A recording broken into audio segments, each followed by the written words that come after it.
एक बुढ़िया थी और उसके 7 पुत्र थे। शह कमाने वाले थे, एक निकम्मा था। बुढ़िया माँ शहों पुत्रों की रसोई बनाती, भोजन कराती और पीछे से जो बचता सो सातवें को दे देती। परंतु वह भोला था, मन में कुछ विचार ना करता था। एक दिन अपनी बहू से बोला, देखो मेरी माता का मुझ पर कितना प्यार है। वह बोली, क्यों नहीं, सबका जूठा बचा हुआ तुमको खिलाती है। वह बोला, ऐसा भी नहीं, कभी नहीं हो सकता।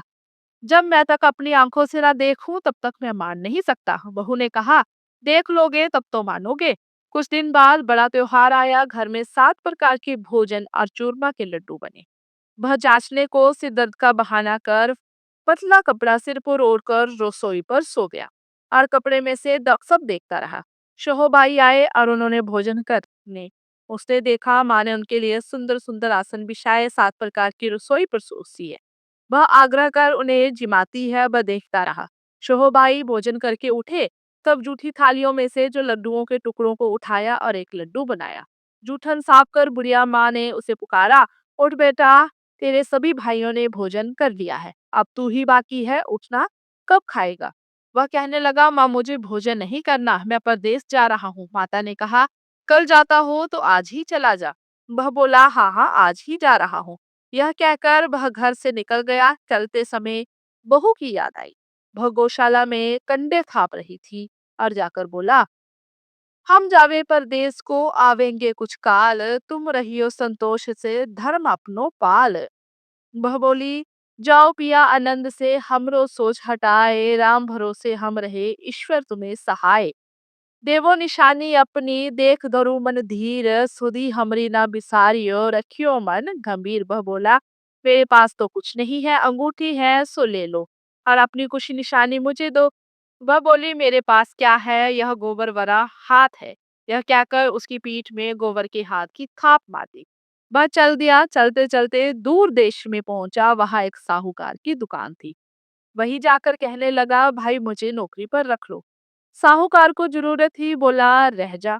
लड़के ने पूछा, तनख्वाह क्या दोगे। साहूकार ने कहा, काम देखकर दाम मिलेंगे।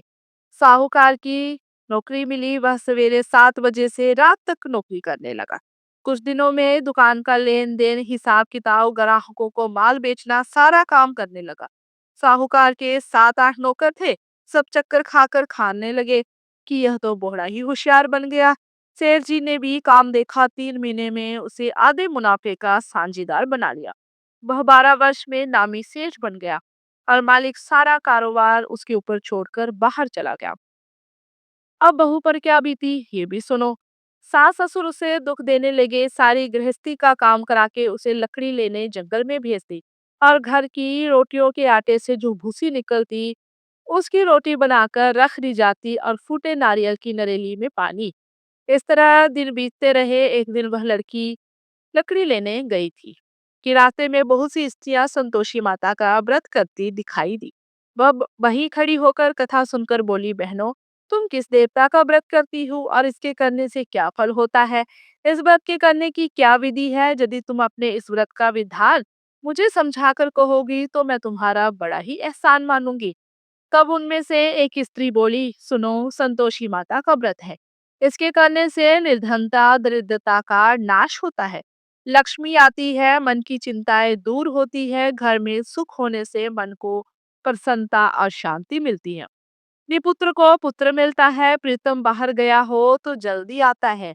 कुंवारी कन्या को मनपसंद वर मिलता है, राजद्वार में बहुत दिनों से मुकदमा चलता हो तो खत्म हो जाते हैं।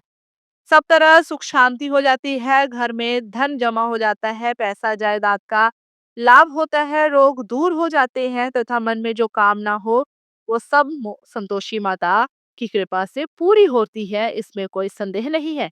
वह पूछने लगी, यह व्रत कैसे किया जाए, यह भी बताओ तो बड़ी कृपा होगी। स्त्री कहने लगी, 1.25 आने का गुड़ चना लेना, इच्छा हो तो 5.25 आने का लेना, या 1.25 रुपए का भी सहूलियत के अनुसार लेना, बिना परेशानी, श्रद्धा और प्रेम से जितना बन सके लेना।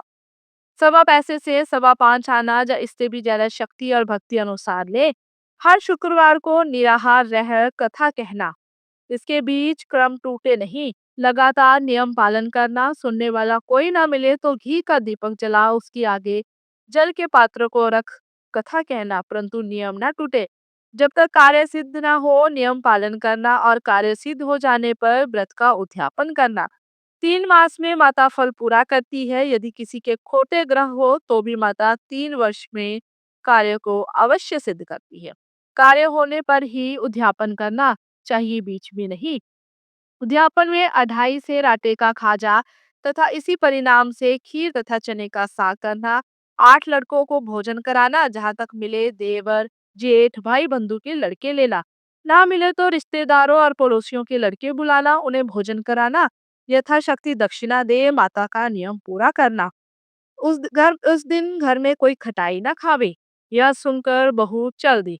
रास्ते में लकड़ी के बोझ को बेच दिया और उस पैसे से गुड़ चना ले माता के व्रत की तैयारी कर आगे चली। और सामने मंदिर देख पूछने लगी, यह मंदिर किसका है? सब बच्चे कहने लगे, संतोषी माता का मंदिर है। यह सुन माता के मंदिर में जा माता के चरणों में लौटने लगी। दीन ही विनती करने लगी, माँ, मैं निपट मूर्ख हूँ, व्रत के नियम कुछ नहीं जानती। मैं बहुत दुखी हूँ, हे माता जगत जननी, मेरा दुख दूर कर मुझे अपनी शरण में लो। माता को दया आई। एक शुक्रवार बीता कि उस दूसरे शुक्रवार को ही उसके पति का पत्र आया और तीसरे को उसका भेजा हुआ पैसा भी आ पहुंचा। यह देख जेठानी मुंह सिकोड़ने लगी। इतने दिनों में इतना पैसा आया, इसमें क्या बड़ाई है? लड़के ताना देने लगे। काकी के पास अब पत्र आने लगे, रुपया आने लगा। अब तो काकी की खातिर बढ़ेगी, अब तो काकी बुलाने से भी नहीं बोलेगी। बेचारी सरलता से कहती, भैया पत्र आवे रुपया आवे तो हम सबके लिए अच्छा है। ऐसा कहकर आंखों में आंसू भरकर संतोषी माता के मंदिर में माँ मातेश्वरी के चरणों में गिरकर रोने लगी। माँ, मैंने तुमसे पैसा नहीं मांगा, मुझे पैसे से क्या काम है? मुझे तो अपने सुहाग से काम है। मैं तो अपने स्वामी के दर्शन और सेवा मांगती हूँ। तब माता ने प्रसन्न होकर कहा, जा बेटी, तेरा स्वामी आएगा। यह सुन खुशी से बावली हो घर में जाकर काम करने लगी। अब संतोषी माँ विचार करने लगी, इस भोली पुत्री से मैंने कह तो दिया है कि तेरा पति आवेगा, पर आवेगा कहाँ से? वह तो उसे स्वप्न में भी याद नहीं करता। उसे याद दिलाने के लिए मुझे जाना पड़ेगा। इस तरह माता बुढ़िया के बेटे के पास जा स्वप्न में प्रकट हो कहने लगी, साहूकार के बेटे सोता है या जागता है? वह बोला, माता सोता भी नहीं हूँ, जागता भी नहीं हूँ, बीच में ही हूँ, कहो क्या आज्ञा है। माँ कहने लगी, तेरा घर बार कुछ है या नहीं? वह बोला, मेरा सब कुछ है, माँ बाप भाई बहन व बहू, क्या कमी है? माँ बोली, भोले पुत्र, तेरी स्त्री घोर कष्ट उठा रही है, माँ बाप उसे दुख दे रहे हैं, वह तेरे लिए तरस रही है, तू उसकी सुधि ले। वह बोला, माता यह तो मुझे मालूम है, परंतु जाऊं कैसे? परदेश की बात है, लेन देन का कोई हिसाब नहीं, जाने का कोई रास्ता नजर नहीं आता, कैसे चला जाऊं? माँ कहने लगी, मेरी बात मान, सवेरे नहा धोकर माता का नाम ले, घी का दीपक जला, दंडवत कर दुकान पर जा बैठना। जब देखते ही देखते तेरा लेन देन सब चूक जाएगा, माल बिक जाएगा, सांझ होते होते धन का ढेर लग जाएगा। तब सवेरे बहुत जल्दी उठ उसने लोगों से अपने सपने की बात कही, तो वे सब उसकी बात को अनसुनी करके खिल्ली उठाने लगे। कहीं सपने भी सच होते हैं? एक बूढ़ा बोला, देख भाई, मेरी बात मान, इस तरह सच झूठ कहने के बदले देवता ने जैसा कहा है वैसा ही करना, तेरा इससे क्या जाता है? और बूढ़े की बात मान बर नहा धोकर संतोषी माता का दंडवत कर घी का दीपक जला दुकान पर जा बैठा। थोड़ी देर में क्या देखता है कि देने वाले रुपया लाए, लेने वाले हिसाब लेने लगे। कोठे में भरे सामानों के खरीदार नगद दाम में सौदा करने लगे। शाम तक धन का ढेर लग गया। माता का नाम ले घर ले जाने के वास्ते गहना कपड़ा खरीदने लगा और वहां के काम से निपट तुरंत घर को रवाना हुआ। वहां बहू बेचारी जंगल में लकड़ी लेने जाती है।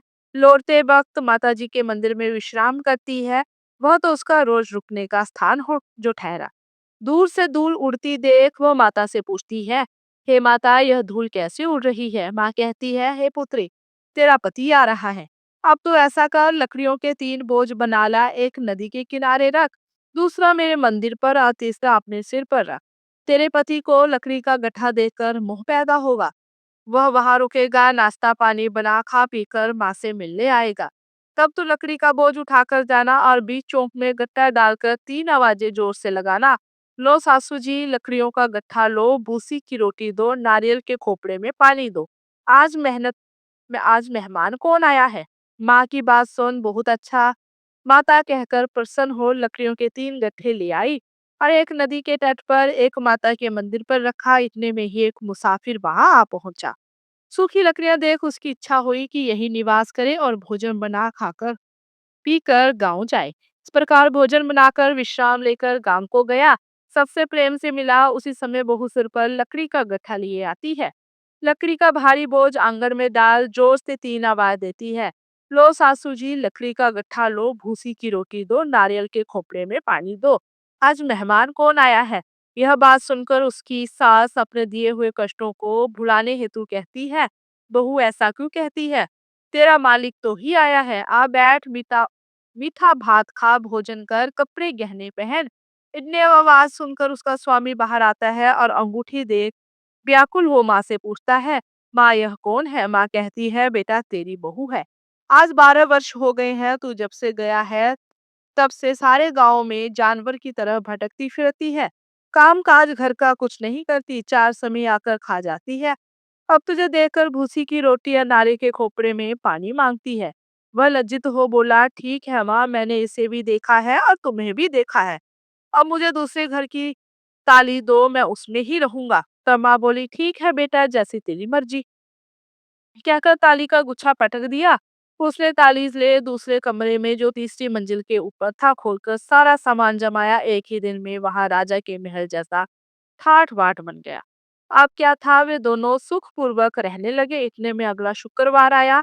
बहू ने अपने पति से कहा कि मुझको माता का उद्यापन करना है। पति बोला, बहुत अच्छा, खुशी से करो। वह तुरंत ही उद्यापन की तैयारी करने लगी। जेठ के लड़कों को भोजन के लिए कहने गई।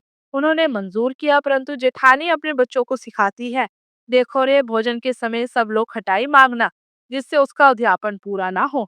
लड़के झीमने आए, खीर पेट भर खाई, परंतु याद आते ही कहने लगे, हमें कुछ खटाई दो, खीर खाना हमें भाता नहीं, देखकर अरुचि होती है। बहू कहने लगी, खटाई किसी को नहीं दी जाएगी, यह तो संतोषी माता का प्रसाद है। लड़के उठ खड़े हुए, पैसा लाओ। भोली बहू कुछ जानती नहीं थी, सोने पैसे दे दिए।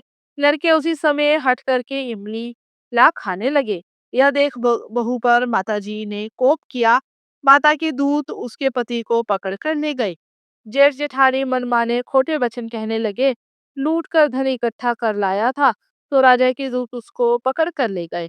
अब सब मालूम पड़ जाएगा जब जेल की मार खाएगा। बहू से यह वचन सहन नहीं हुए, रोती रोती माता के मंदिर में गई।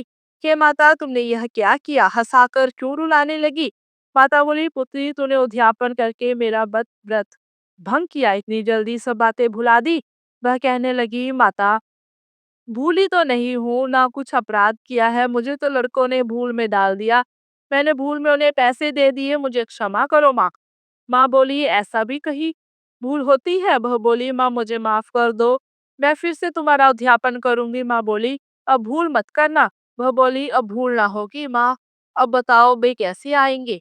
माँ बोली, जा पुत्री, तेरा मालिक तुझे रास्ते में ही आता मिलेगा। वह घर को चली। राह में पति आता मिला। उसने पूछा, तुम कहाँ गए थे।